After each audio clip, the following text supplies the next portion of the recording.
Saudara, marilah kita membuka Injil Yohanes pasal yang ke-20. Kita masih dalam suasana Paskah dan hari-hari ini adalah hari-hari sesudah Paskah. Kita mau mendengar firman Tuhan dari Yohanes pasal 20 ayat 11 sampai dengan ayat yang ke-16. Saya akan membacakan untuk kita sekalian Yohanes pasal 20 ayat 11 sampai dengan ke-16. Di Alkitab saudara sudah diberikan pembatas di sana.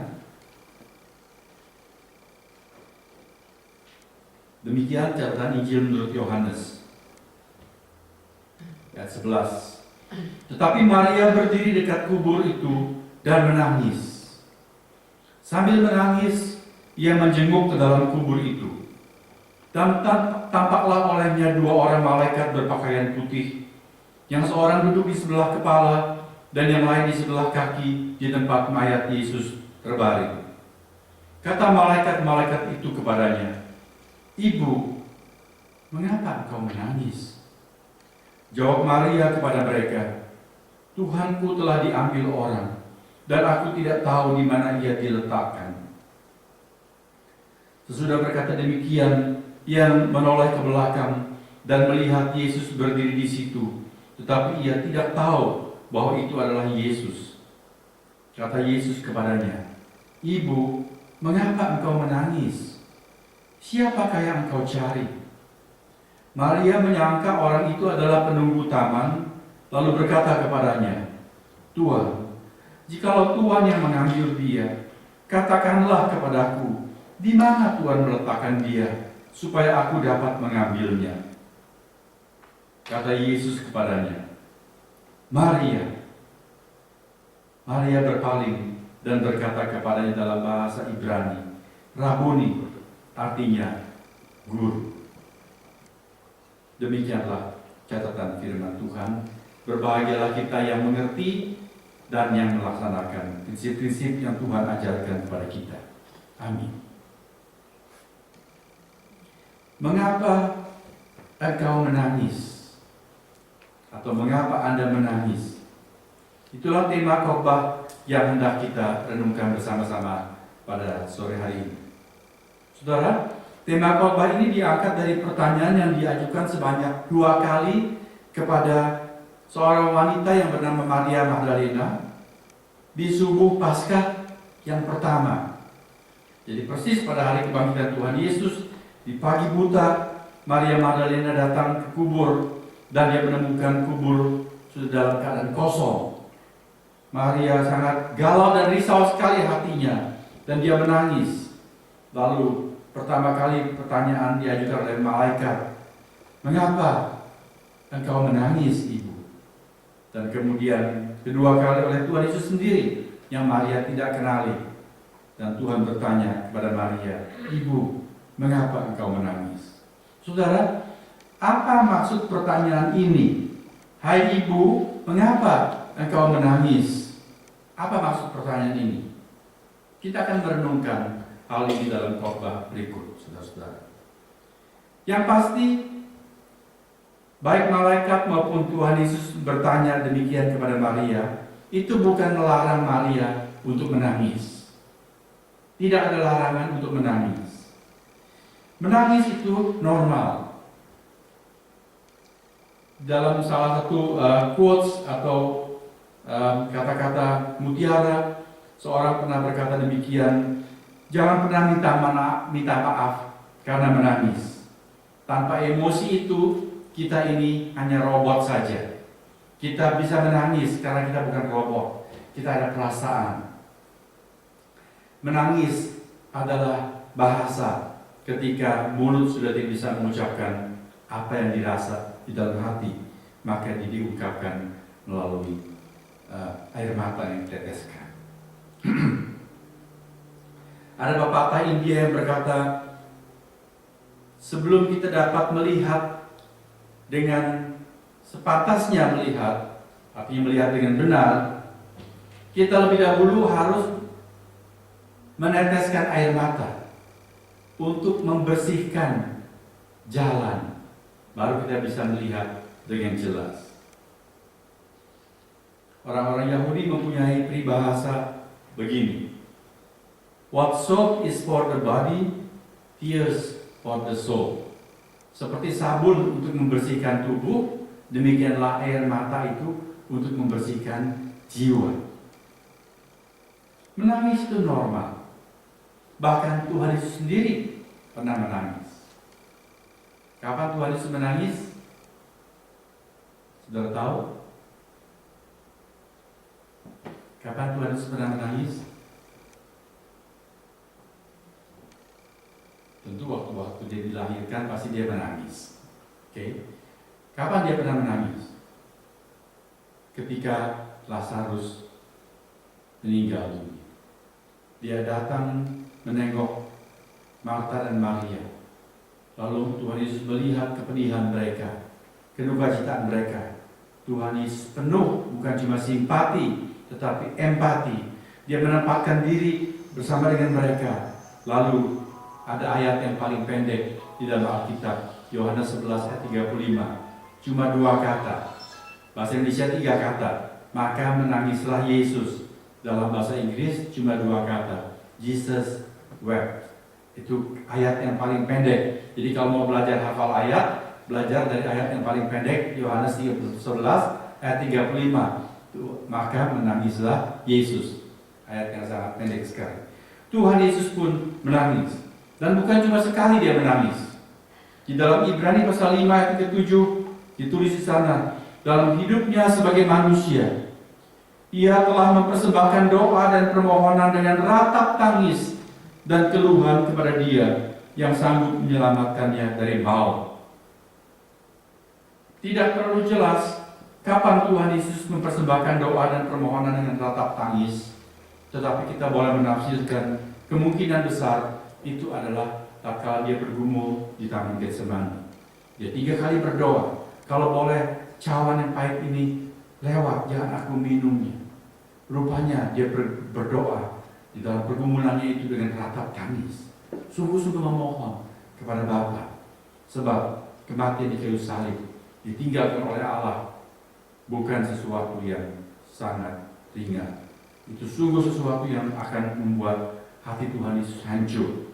Dia menangis di sana, memohon. Saudara-saudara, mengapa menangis? Itulah topik yang hendak kita pikirkan bersama-sama. Kita diajak untuk mengkaji sebab alasan kalau kita menangis. Di dalam Alkitab ternyata ada cukup banyak ayat-ayat yang mencatat tentang tangisan. Apakah kita menangis sudah dengan tepat, menangis dengan benar, menangis yang proporsional sesuai dengan takarannya? Mari kita melihat beberapa catatan Alkitab. Yang pertama, Mazmur 56 ayat ke-9. Pemazmur berkata, sengsaraku, engkaulah yang menghitung-hitung. Air mataku kau taruh ke dalam kirbatmu. Bukankah semuanya telah kau daftarkan? Saudara, menangis macam apakah sehingga Allah menampung air mata kita di dalam kirbatnya? Apakah itu kirbat? Kirbat itu kantong yang terbuat dari kulit. Zaman dulu tentu belum ada plastik, tidak ada botol plastik, maka mereka menampung anggur, menampung susu, membuat keju di dalam kirbat. Kirbat itu kantong yang terbuat dari kulit. Dan dalam kantong yang khusus tersebut, maka disimpan sesuatu yang bernilai seperti anggur atau susu diproses menjadi keju. Di Pemazmur berkata, air mataku Allah taruh ke dalam kirbatnya. Allah menyimpan menjadi sesuatu yang berharga. Kapan kita menangis dan air mata kita berharga di mata Tuhan? Kalau kita baca Mazmur 56, itu adalah ketika orang-orang percaya mengalami penindasan. Kalau saudara sempat bukalah Mazmur 56. Itu adalah Mazmur Daud ketika dia ditangkap orang-orang Filistin di Gad. Dan mengapa Daud sampai di Gad? Itu karena dia dikejar-kejar oleh Saul. Di dalam ayat yang kedua, bahasa Indonesia, Mazmur 56, Daud berkata, "Kasihanilah aku ya Allah, sebab orang-orang menginjak-injak aku. Sepanjang hari orang memerangi dan mengimpit aku. Seteru-seteruku menginjak-injak aku sepanjang hari. Bahkan banyak orang yang memerangi aku dengan sombong." Daud tidak bersalah dalam kasus tersebut. Dia malah melakukan sesuatu yang berjasa untuk Saul. Dia mengalahkan Goliat. Tetapi karena itu, Saul kemudian iri hati kepada Daud dan bermaksud menyingkirkan Daud. Daud mengalami penindasan. Saudara-saudara, Allah adalah Allah yang membela orang-orang yang tertindas. Dalam kehidupan sehari-hari, kadang-kadang orang percaya mengalami penindasan. Ada istri-istri beriman kepada Tuhan, tapi suami tidak senang. Suami-suami yang jahat menindas istri-istri yang beriman kepada Tuhan. Maka istri-istri seperti itu menangis dalam doanya. Allah mendengar, Allah menampung air mata mereka, berharga di mata Tuhan, dan Tuhan memberikan pembelaan. Banyak kesempatan orang-orang percaya mengalami penindasan di zaman-zaman yang lampau dan juga di zaman yang sekarang. Kita tahu orang-orang percaya mengalami penindasan. Kalau saudara mengikuti berita-berita, kita tidak tahu di beberapa tempat orang-orang percaya adalah kaum minoritas yang tertindas. Mereka dirampas harta bendanya, sanak keluarganya dibunuh, kaum wanita diperkosa, mereka sedang berbakti dilempari bom. Orang-orang yang tertindas, mereka menangis. Allah menampung air mata mereka di dalam kirbatnya. Jadi ada tangis seperti itu, tangis yang memang pantas kita lakukan. Allah memperhatikan. Tangisan yang kedua yang Tuhan hargai dan bahkan Tuhan berikan berkat adalah orang-orang yang menangis karena dosa mereka. Tuhan Yesus berkata, "Berbahagialah hai kamu yang sekarang ini menangis, karena kamu akan tertawa." Ayat paralelnya itu di dalam Lukas pasal yang ke-6, tapi ayat paralel di dalam khotbah di bukit Matius pasal yang ke-5 dikatakan, "Berbahagialah orang yang berduka cita, karena mereka akan dihibur." Berduka cita macam apa yang membuat orang menangis dan orang-orang itu berbahagia? Menurut 2 Korintus pasal yang ke-7 ayat yang ke-10, Rasul Paulus berkata, "Duka cita menurut kehendak Allah menghasilkan pertobatan yang membawa keselamatan yang tidak akan disesalkan, tetapi duka cita yang dari dunia ini menghasilkan kematian." Jadi bukan sembarang duka cita yang membuat orang menangis lalu orang itu diberkati, tetapi duka cita menurut kehendak Allah. Maksudnya ketika kita berduka cita karena dosa.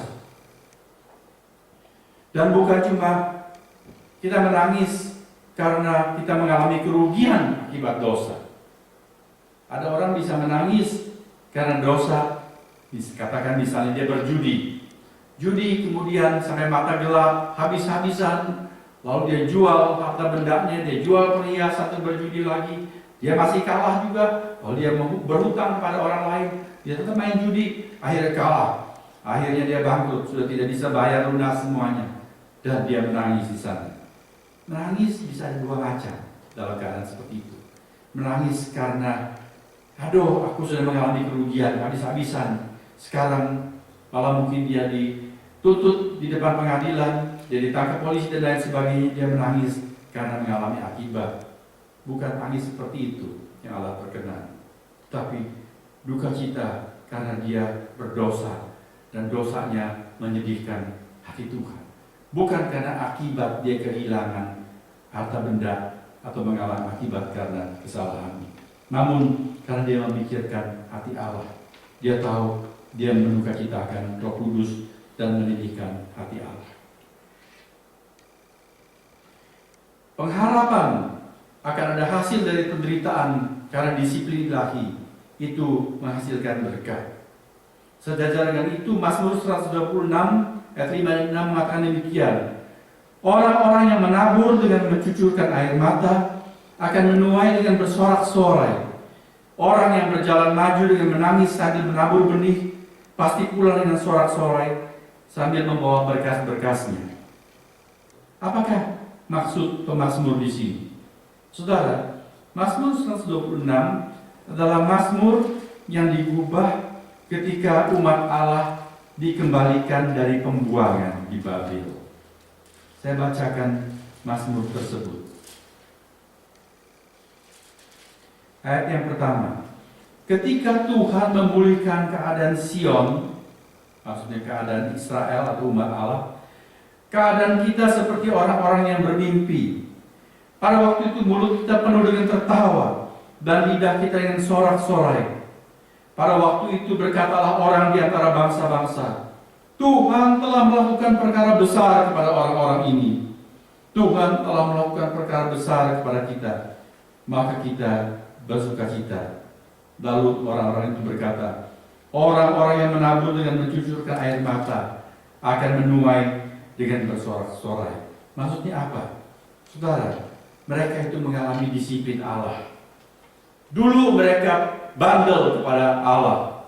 Allah berkata, bertobatlah kamu, jangan menyembah berhala. Tapi mereka tengah kemakmuran lalu ikut-ikut dengan bangsa-bangsa sekitar. Mereka menyembah berhala, bukan menyembah Allah yang hidup dan tunggal itu. Lalu Allah menghajar mereka. Mereka pikir mereka tinggal di kota Allah yang suci di Yerusalem. Allah pasti membela kotanya. Sebab di situ ada bait Allah yang suci, tidak mungkin dihancurkan. Tapi saudara, marilah kita mengenal Allah. Allah tidak pernah membiarkan dosa. Dia menghajar, seperti kata surat Ibrani, seperti bapa, dia mendisiplin anaknya. Maka Allah menghancurkan Yerusalem, merobohkan bait Allah, tidak ada batu yang tinggal tersusun, dan mereka yang masih hidup dibuang ke Babel. Mereka mendapat disiplin Allah, dan di dalam keadaan seperti itu terbuang disiplin oleh Allah. Mereka baru sadar, mereka kembali kepada Allah. Mereka mulai lagi membangun hidup mereka, membina iman mereka seperti orang menabur. Mereka memulai sesuatu dari awal, merintis iman mereka, memulai ibadah di tempat yang jauh di pembuangan. Tidak ada bait Allah, mereka mulai membangun ibadah di rumah-rumah tangga. Itulah awal mula ada rumah sembahyang atau sinagoga. Mereka menabur dengan air mata. Lalu sesudah genap waktunya Tuhan mendisiplin mereka, Tuhan menggenapkan janjinya, dan mereka dikembalikan ke Yerusalem. Waktu itu mereka seakan-akan orang yang sudah menabur, bercocok tanam, sekarang menuai hasil. Mereka bergembira, bersukacita, bersorak-sorai, dan menerima berkat Tuhan. Saudara, semua ini mengajarkan prinsip. Kalau kita berduka cita karena kita sadar kita berdosa, kita menyedihkan hati Allah, maka duka cita seperti itu menghasilkan pertobatan dan berkat. Alkitab mencatat contoh-contoh yang jelas. Kita tahu Petrus, murid yang ternama itu, dia juga melakukan hal yang hina. Dia menyangkal Tuhan Yesus. Dia bersumpah, dia berkata, sungguh mati, aku tidak kenal orang itu. Bagaimana kamu bisa mengatakan aku adalah muridnya? Aku tidak pernah kenal orang itu. Dia menyangkal Tuhan sampai 3 kali. Lalu ayam berkokok. Dan Petrus kemudian sadar, wah, seperti Allah, seperti Tuhan Yesus sudah mengatakan dia akan menyangkal. Dia dulu berkata, mana mungkin, aku akan mati untuk Tuhan pun rela. Tuhan bilang, kau akan menyangkal aku 3 kali sebelum ayam berkokok. Waktu ayam berkokok, Petrus sadar, dia sudah mendukacitakan hati Tuhan. Lalu dikatakan, dia keluar menangis, tersedih-sedih, hancur hatinya. Sebab dia sudah menyedihkan hari Tuhan Yesus. Dan kemudian hari kita tahu Petrus dipulihkan dan dia menjadi rasul yang juga rasul yang terutama. Sebaliknya ada seorang murid yang lain, Yudas, mengkhianati Tuhan. Tapi kemudian dia menyesal, dia berkata kepada para imam, dia kembalikan uang yang dulu diberikan kepadanya 30 perak ini. Dia berkata, aku sudah menyerahkan orang yang tidak bersalah, mengkhianati orang itu. Tapi Yudas, dia tidak berduka cita karena dosanya. Dia cuma merasa guilty feeling. Dia sudah mengkhianati Tuhan, tapi dia tidak kembali kepada Tuhan. Dia tidak memikirkan hati Tuhan. Dia pergi menggantung dirinya. Saudara lihat, ada dua macam akibat dari tangisan itu. Yang satu berduka cita menurut kehendak Allah, yang lain berduka cita menurut adat dunia, cuma guilty feeling saja, tapi tidak kembali kepada Tuhan. Dia kehilangan berkat. Ada lagi yang menangis dan tidak pernah memperoleh kesempatan memperbaiki kesalahannya. Itu adalah Esau. Dia menjual hak kesulungannya. Dengan sembarangan dia menghina berkat Tuhan.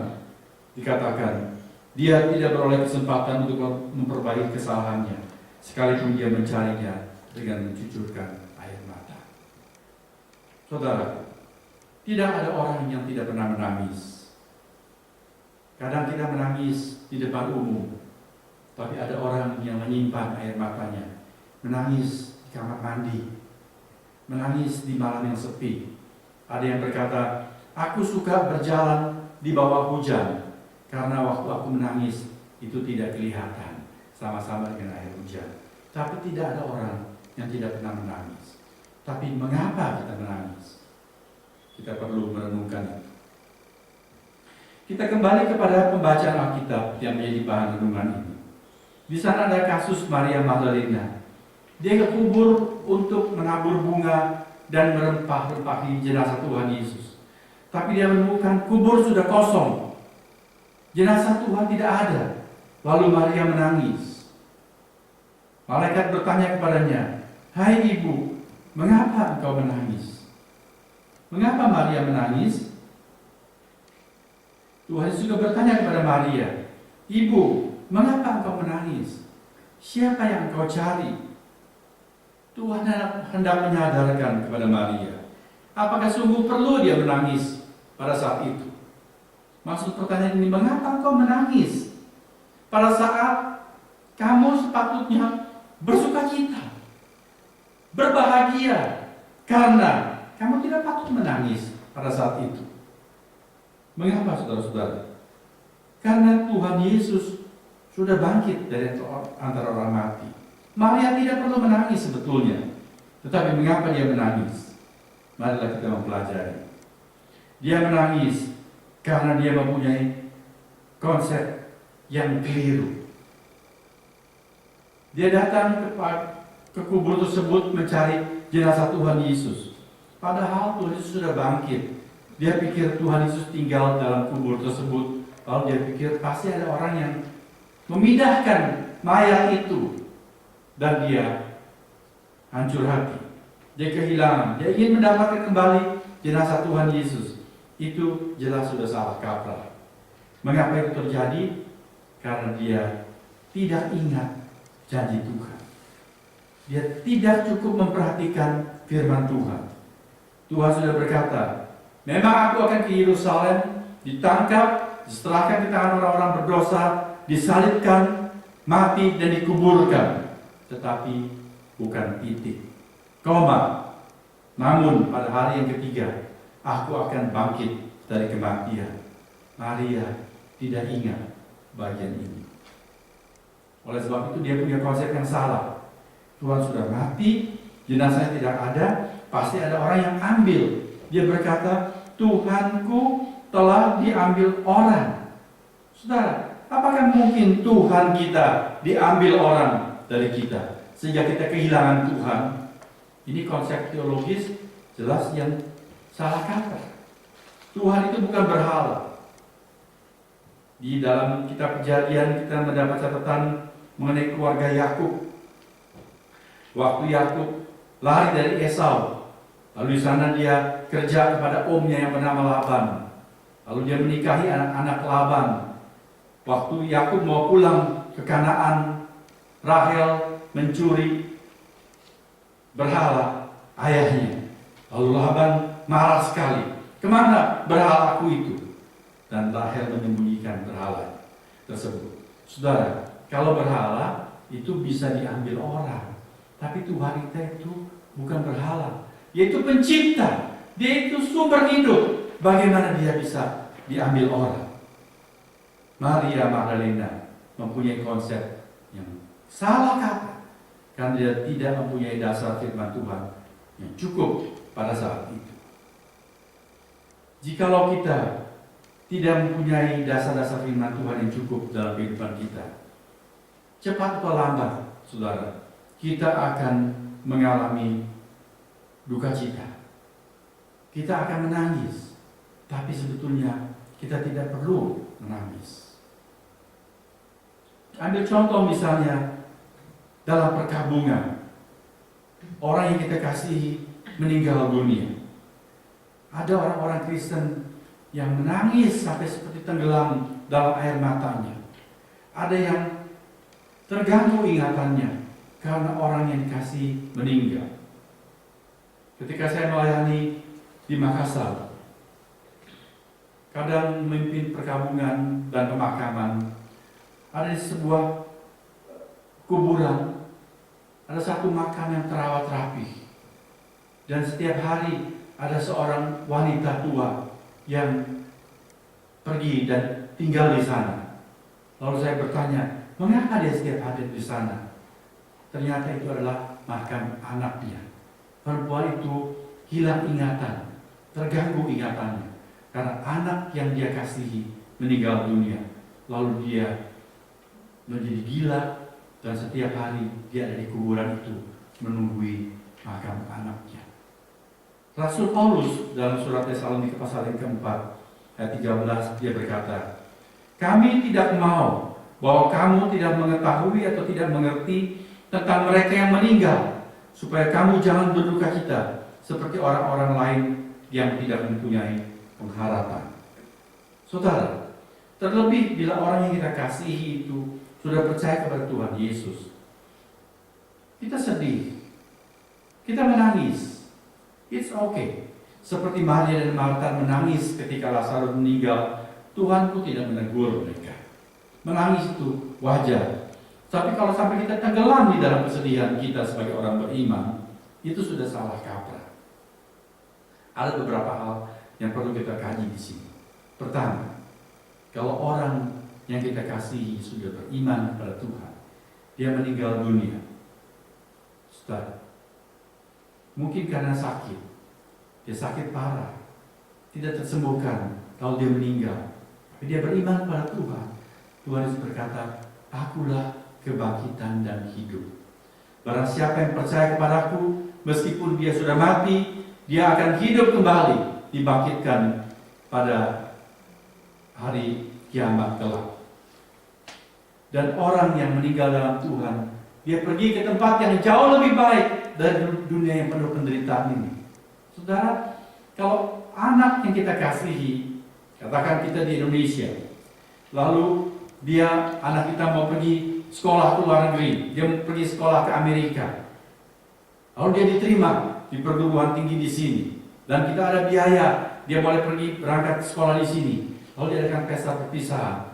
Apakah waktu itu kita menangis sampai seperti orang hilang harapan? Ya kita sedih, kita akan berpisah dengan anak yang kita kasih, tapi kita tidak akan menangis seperti orang gila. Mengapa? Karena dia pergi sekolah, itu hal yang lebih baik daripada dia tinggal di rumah, tidak ada pendidikan dan kesempatan, bukan? Dia dapat kesempatan sekolah yang baik, maka kita ikut bersyukur di sana. Kita senang. Kalau kita ambil itu sebagai ilustrasi, lebih-lebih orang yang meninggal di dalam Tuhan, dia kembali ke rumah yang abadi, jauh lebih baik dari rumah dan semua yang menderita di dunia ini. Mengapa kita menangis? Marilah kita dengan rela melepaskan. Kalau kita menangis terus, sebetulnya kita menangis itu untuk siapa? Kadang-kadang orang menangis untuk diri sendiri. Dia egois, seperti Maria. Dia mempertahankan Tuhan. Meskipun sudah jenazah, biarlah aku tetap mau merawatnya. Memang itu sebagai bentuk kasihnya. Tapi dia juga hanya memikirkan dirinya yang hancur hati. Dan yang kedua, saudara-saudara, Tuhan tidak tinggal tetap dalam kubur. Dia kembali kepada Bapa, maka Maria sepatutnya tidak menangis. Rasulullah berkata, kami tidak mau kamu berduka cita seperti orang-orang lain yang tidak mempunyai pengharapan. Orang Kristen menghadapi kematian, kita tidak hancur hati habis-habisan. Karena kita tahu, kematian bukan akhir segala-galanya. Kematian adalah titik awal permulaan hidup kekal yang berbahagia. Kematian adalah gerbang mutiara yang perlu kita lintasi untuk meninggalkan alam yang fana ini, masuk ke dalam alam yang baka. Kita punya pengharapan yang pasti, seperti lagu kita nyanyikan tadi. Maka kita tidak perlu menangis habis-habisan. Kiranya firman Tuhan ini memberikan kita bekal untuk kita mengkaji dan memiliki sebab alasan yang tepat ketika kita perlu menangis. Apa kita menangis dengan betul? Apakah tangis kita dihargai oleh Tuhan? Apakah tangisan kita adalah tangisan yang sia-sia? Marilah kita mempelajari dan membekali diri kita untuk itu. Bahkan saya mau menitip supaya kita mengajar anak kita agar menangis tidak secara keliru. Ada anak-anak yang menangis karena ingin memaksakan kehendaknya. Ada anak-anak yang menangis dengan pura-pura menangis untuk menaklukkan hati orang tuanya. Ya, ada anak-anak yang menangis tidak keluar air mata. Dia cuma menangis, cuma bunyi menangis saja. Dia belajar mengeluarkan air mata buaya. Hati-hati saudara, kita perlu belajar menangis secara tepat. Mengapa kita menangis? Marilah kita memikirkan itu, karena Tuhan sudah mengajar kita dengan firman-Nya. Ada tangis-tangis yang mendapat berkat Tuhan. Kiranya kita, kalau sampai perlu menangis, kita menangis secara benar. Amin.